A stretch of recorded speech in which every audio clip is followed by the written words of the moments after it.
মানবতা বিরোধী অপরাধের মামলায় ক্ষমতাচ্যুত সাবেক প্রধানমন্ত্রী শেখ হাসিনা সহ বাকিদের বিচার সরাসরি সম্প্রচার করা যাবে, তবে লাগবে আদালতের অনুমতি, এমনটাই ফেসবুকে পোস্ট করে জানিয়েছেন চিফ প্রসিকিউটর তাজুল ইসলাম। এদিকে গুরুত্বপূর্ণ মামলার জনগুরুত্বপূর্ণ এবং সাংবিধানিক শুনানি লাইভ সম্প্রচার করার ব্যবস্থা কেন করা হবে না, এই মর্মে রুল জারি করেছে হাইকোর্ট। বিস্তারিত শাকের আরজু রিপোর্টে। এখন যে কোনো ব্র্যান্ডের পুরাতন এসি বদলে নতুন ওয়ালটন এসিতে উপভোগ করুন 25% ছাড়। ভারত, পাকিস্তান সহ বিশ্বের অন্তত 21টি দেশের আদালতের কার্যক্রম সরাসরি সম্প্রচারের মাধ্যমে জনসাধারণের দেখার সুযোগ রয়েছে।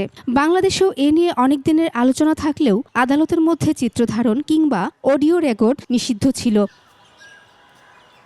তবে জুলাই আন্দোলনে মানবতাবিরোধী অপরাধের বিচারের স্বচ্ছতা নিশ্চিতে সংশোধন করা হয় আন্তর্জাতিক অপরাধ ট্রাইব্যুনাল আইন 1973। এতে বিভিন্ন বিষয়ের সাথে যুক্ত করা হয় সরাসরি সম্প্রচারের বিধান। এই ধারাবাহিকতায় মঙ্গলবার ট্রাইব্যুনাল 1-এর এজলাস কক্ষে ক্যামেরা সহ অন্যান্য যন্ত্রপাতি লাগানো হয়। প্রসিকিউশন জানায়, আদালতের অনুমতি সাপেক্ষে গণমাধ্যম এখন থেকে ট্রাইব্যুনালের বিচার সম্প্রচার করতে পারবে। সেখানে মানবতাবিরোধী অপরাধের মামলায় ক্ষমতাচ্যুত সাবেক প্রধানমন্ত্রী শেখ হাসিনা সহ বাকিদের বিচার সরাসরি সম্প্রচার করা যাবে। আজকে ট্রাইব্যুনালের সেই সেটআপটা, ওখানে ক্যামেরা, সাউন্ড সিস্টেম এবং সকল প্রকার ডিজিটালাইজেশনটা সম্পন্ন হয়েছে।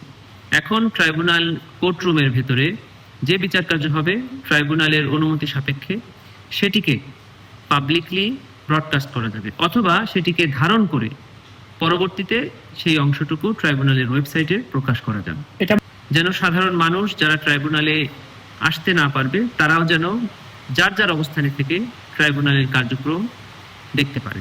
এদিকে উচ্চ আদালতে রায়ের করা জনগুরুত্বপূর্ণ ও সংবিধান সংক্রান্ত মামলাগুলোর শুনানি সরাসরি সম্প্রচার করার নির্দেশনা কেন দেয়া হবে না তা জানতে চেয়ে রুল জারি করেছেন হাইকোর্ট। এ সংক্রান্ত এক রিটের শুনানি শেষে বিচারপতি হাবিবুল গনি ও বিচারপতি সৈয়দ মোহাম্মদ তাজরুল হোসেনের হাইকোর্ট বেঞ্চ এ রুল দেন। দেখেন, লাইভ স্ট্রিমিং যদি থাকতো তাহলে আইনজীবী বিচারক উভয়ই আরো সতর্ক হতো।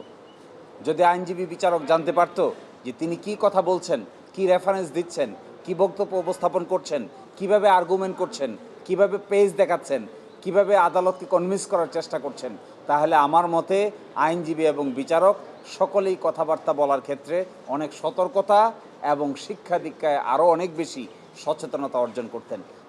আইনজীবীরা জানান, উচ্চ আদালতের জনগুরুত্বপূর্ণ বিচারিক কার্যক্রম দেশের নাগরিকরা সরাসরি দেখতে পারলে স্বচ্ছতা ও জবাবদিহিতা আরও বাড়বে। সংবিধানের 35 অনুচ্ছেদ অনুযায়ী এটি নাগরিকদের অধিকারও। শাকের আরজু, 21 টেলিভিশন, ঢাকা।